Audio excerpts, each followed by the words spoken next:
currently.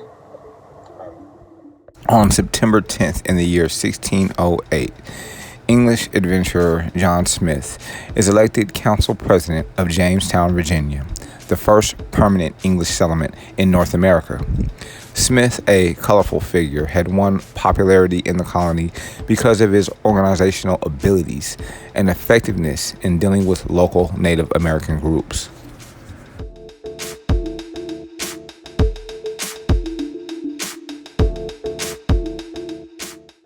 In May of 1607, about 100 English colonists settled along the James River in Virginia to found Jamestown. The settlers fared badly because of famine, disease, and Indian attacks, but were aided by the 27-year-old John Smith, who directed survival efforts and mapped the area. While exploring the Chickahominy River in December 1607, Smith and two colonies were captured by Powhatan warriors. At the time, the Powhatan Indian Confederacy consisted of around 30 Tidewater area tribes led by Chief Wahunsanakik, known as Chief Powhatan to the English.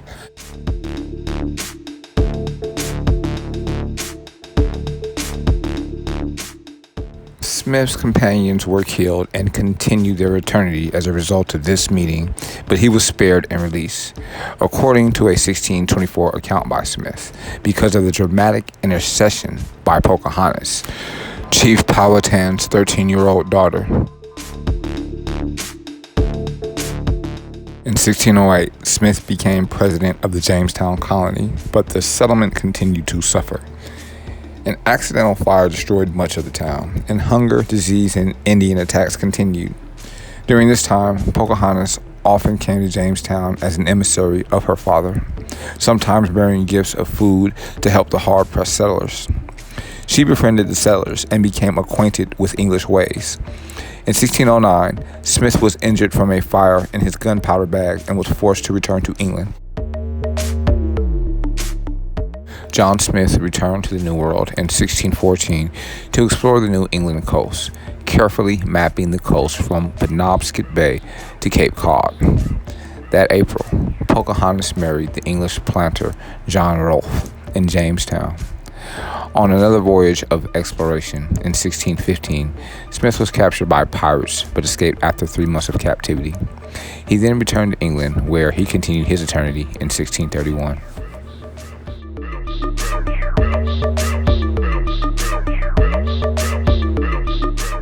On September 10th in 1776, Nathan Hale volunteers to spy behind British lines. General George Washington asked for a volunteer for an extremely dangerous mission: to gather intelligence behind enemy lines before the coming Battle of Harlem Heights.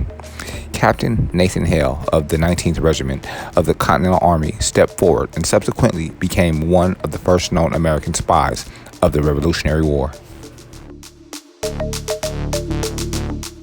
Disguised as a Dutch schoolmaster, the Yale University-educated Hale slipped behind British lines on Long Island and then successfully gathered information about British troop movements for the next several weeks. While Hale was behind enemy lines, the British invaded the island of Manhattan. They took control of the city on September 15th in 1776.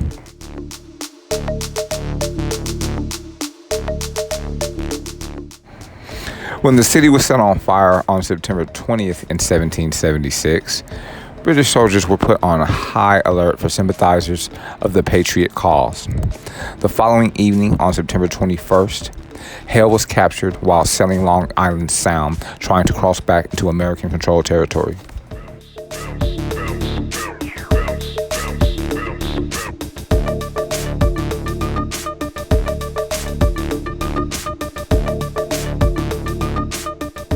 Hale was interrogated by British General William Howe, and when it was discovered that he was carrying incriminating documents, General Howe ordered his execution for spying, which was set for the following morning.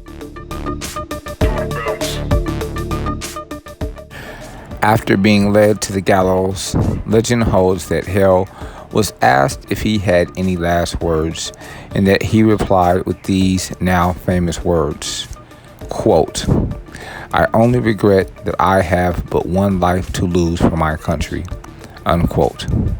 There is no historical record to prove that Hale actually made this statement, but if he did, he may have been inspired by these lines in English author Joseph Addison's 1713 play, Cato. Quote, "What a pity it is that we can die but once to serve our country," unquote.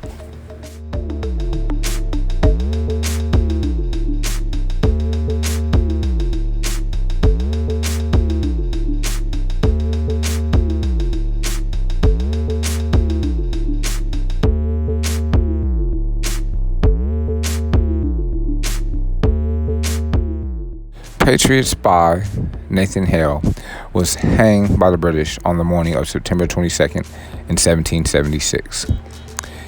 He was just 21 years old when he continued his eternity. Although rumors later surfaced that Hale's capture was the result of a betrayal by his first cousin and British loyalist Samuel Hale, the exact circumstances leading to Hale's arrest have never been discovered.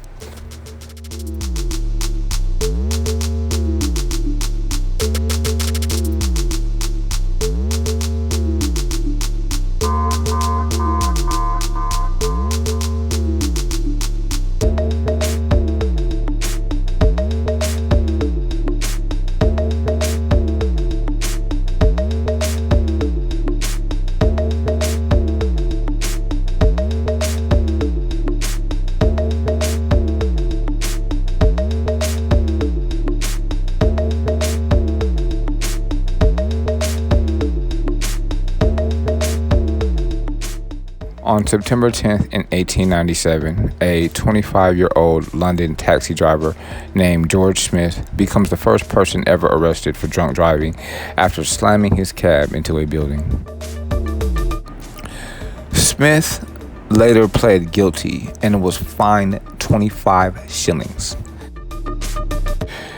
In the United States, the first laws against operating a motor vehicle while under the influence of alcohol went into effect in New York in 1910. In 1936, Dr. Rolla Harger, a professor of biochemistry and toxicology, patented the drunkometer, a balloon-like device into which people would breathe to determine whether they were inebriated.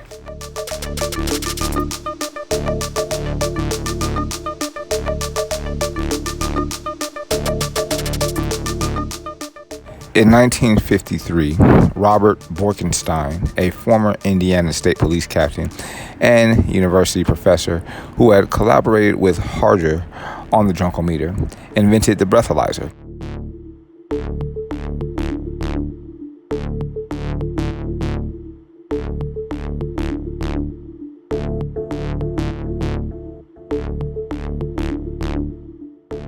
Easier to use and more accurate than the drunkometer, the breathalyzer was the first practical device and scientific test available to police officers to establish whether someone had too much to drink.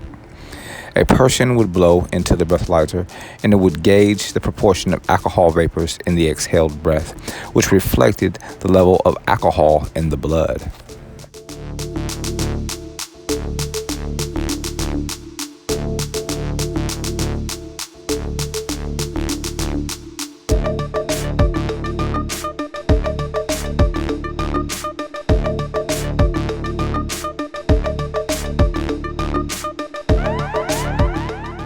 Despite the invention of the breathalyzer and other developments, it was not until the late 1970s and early 1980s that public awareness about the dangers of drinking and driving increased and lawmakers and police officers began to get tougher on offenders. In 1980, a Californian named Candy Lightner founded Mothers Against Drunk Driving, or MADD, after her 13-year-old daughter Carrie was killed and continued her eternity at the hands of a drunk driver while walking home from a school carnival. The driver had 3 previous drunk driving convictions and was out on bail from a hit-and-run arrest 2 days earlier.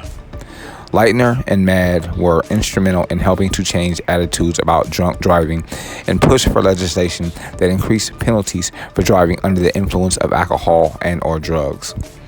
MAD also helped get the minimum drinking age raised in many states. Today, the legal drinking age is 21 everywhere in the U.S., and convicted drunk drivers face everything from jail time and fines to the loss of their driver's licenses and increased car insurance rates. Some drunk drivers are ordered to have ignition interlock devices installed in their vehicles. These vehicles require a driver to breathe into a sensor attached to the dashboard. The car won't start if the driver's blood alcohol concentration is above a certain limit.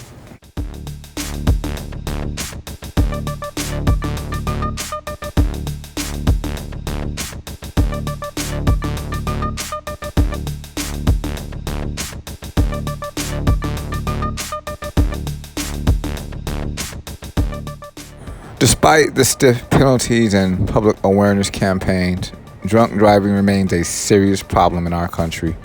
Each year, roughly 1,500 people continue their eternity in alcohol-related crashes, and almost 1.5 million people are arrested for driving under the influence of alcohol or drugs.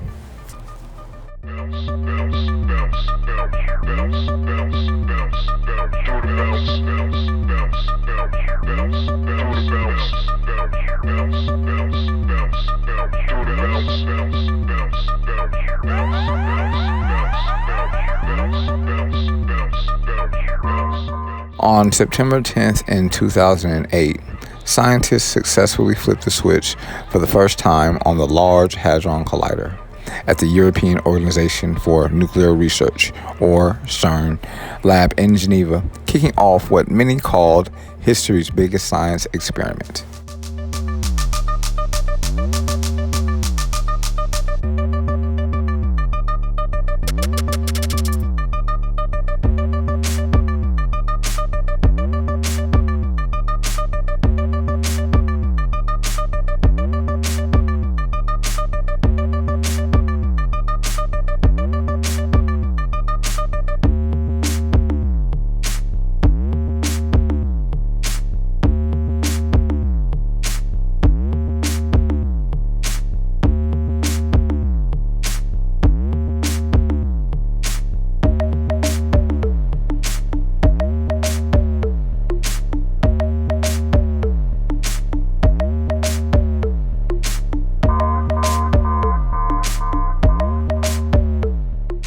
Testing particle physics theories, the $8 billion Large Hadron Collider is the largest particle accelerator in the world, made up of superconducting magnets that allow engineers and physicists to study subatomic particles, including protons, electrons, quarks, and photons.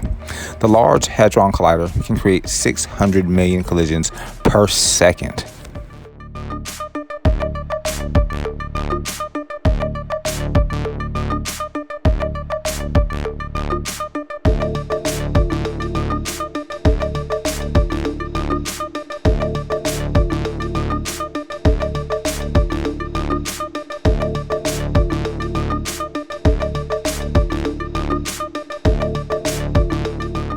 A 17-mile underground ring located beneath the Swiss-French border sends particle beams at close to the speed of light, causing them to collide and recreate debris caused by the Big Bang. At the time of its launch, some scientists and environmentalists speculated that the Large Hadron Collider would create a mini black hole that would end the world. These claims were refuted by CERN and physicist Stephen Hawking, who said any mini black holes would evaporate instantly.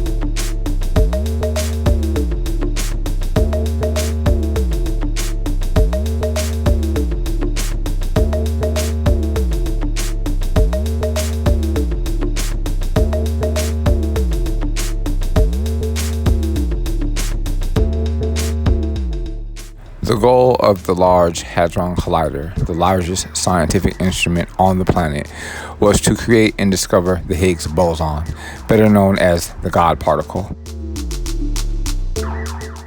In 1964, Peter Higgs and Francois Englert came up with the theory that the particle associated with a mass transmitting energy field was the key to how everything in the universe acquires mass.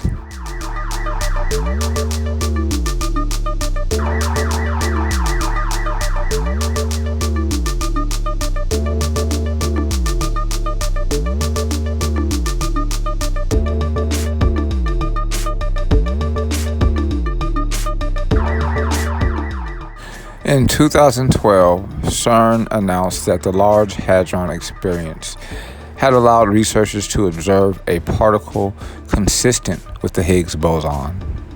On October 8th in 2013, Higgs and Englert were awarded the Nobel Prize in Physics for the theoretical discovery of a mechanism that contributes to our understanding of the origin of mass of subatomic particles, and which recently was confirmed through the discovery of the predicted fundamental particle by the ATLAS and CMS experiments at CERN's Large Hadron Collider.